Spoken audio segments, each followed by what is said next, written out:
Anything about leadership from those individuals, from observing them and seeing how they conducted themselves and how they communicated.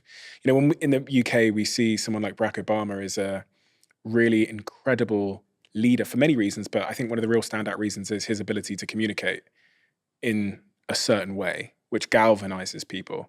And we haven't really seen, one could actually argue that Trump has his own masterful communication skills. It's very different, but it seems to work. Did you learn anything from being around these presidents about leadership and communication? So you learn something from all of them. To be president of the United States, whoever you are, that's a feat in of itself. So they all have something. So it's interesting. The one thing I learned is resilience. You'll be next to the president, and this was every president, all of them I stood next to, and you're standing next to them and they're about to go on stage or in a big meeting or they're talking to someone and you've got the news on and there's some political pundit on the news or channel talking about how stupid they are. He's a dummy, he's this, he's that. They're shredding them. And he looks at it,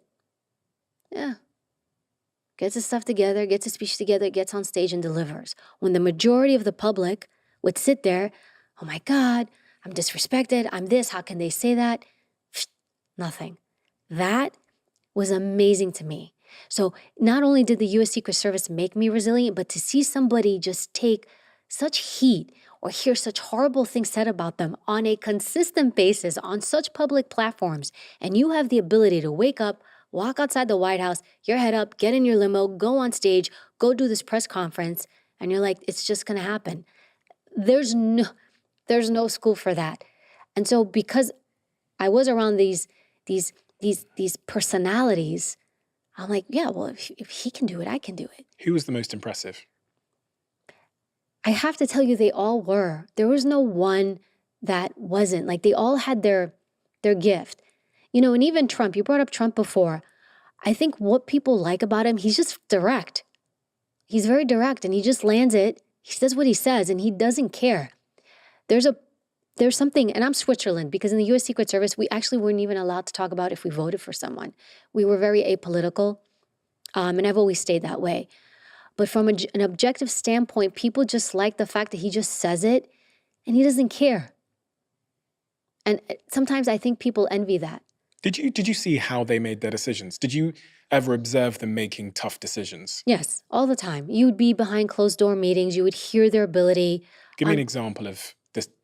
I'm interested, when the stakes are that high, because a lot of us on a day-to-day basis are making fairly inconsequential decisions, especially in the context of running the most powerful nation in the world. So I'm interested when the stakes are that high, when you've got to get Osama bin Laden in a compound in Pakistan, or there's a terrorist attack, how these individuals make decisions. They're not driven by emotion. They're very rational-based decisions. I weigh the pros, I weigh the cons, I look at the facts. So you very rarely, if ever, and I could probably say, I've never heard a U.S. president yell, ever. I've never heard a U.S. president lose himself. When you hear them debate or talk about things, it's a debate. I can look at you, you can look at me, I'll be like, Stephen, I don't think that this is right. And then you'd say, Evy, well, why isn't this right? If we do it this way, this way, this way, this is going to happen. Yeah, but Stephen, if you do it like that, then what if this happens and these guys die? Well, I don't see it like that. Well, sure, I see it this way. It's like, we're going to have to figure it out. But you're also with people who have the ability to sit and withstand. Their feelings are not so fragile, their ego not so soft that you can actually have this debate. And that's important for you to have in your circle. Can you have these debates with people? I would call them competing. There's two great researchers in the UK, Dr. Lawrence and Emily Allison, and they archetype people as animals. And one of the things they talk about is someone who's in control and setting the agenda is someone who's lion. I'm a lion. And so sometimes we have to bring a little bit more lion in with us. Or somebody who's competing is somebody who's capable of kind of debating with you, but it doesn't have to be ugly. I don't have to raise my voice or get in your face to break something down. I can sit there and be rational. The problem the majority of people have is they're so invested and emotional, they bring their feelings into it. Even something you just brought up, Trump, and you had like a little bit of a look like Trump, because everyone's so emotional when they hear that name. Pull back and be objective. It's like, let me look at this from a factual standpoint. I'm going to lay this out. I'm going to lay this out. I let this lay out. When you can make decisions based on facts and rationality, the emotions go out the window. You don't want to be an emotional decision maker. It never goes well because you're not thinking clearly. You're like just going with the wave. And it's those moments when you say something you shouldn't say, then afterward you regret it. Why did that person get me to say that? I went in with this intention. I got pulled in this direction. This person got me to say that. No, it's always on you because you're the governor of you. The first time you got exposed to a president, and you spent time around a president, were there any things that surprised you? Any things that before then you had a sort of ideas of what they were like and how they behaved that you realized suddenly were like popular misconceptions that most people believe about presidents and so on? I don't know if this is a misconception, but my first time, they call it standing post. It was for President George W. Bush. He's in office. I'm standing post for him somewhere. What does that mean? Oh, standing post is when you're new, you don't get into like the close circle of the president. It's, Evy, here's the door.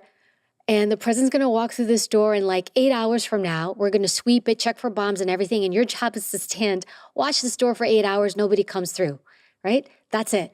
That's called post standing. You secure the perimeter. It's mundane, right? But you do it. It's part of the job, especially when you start.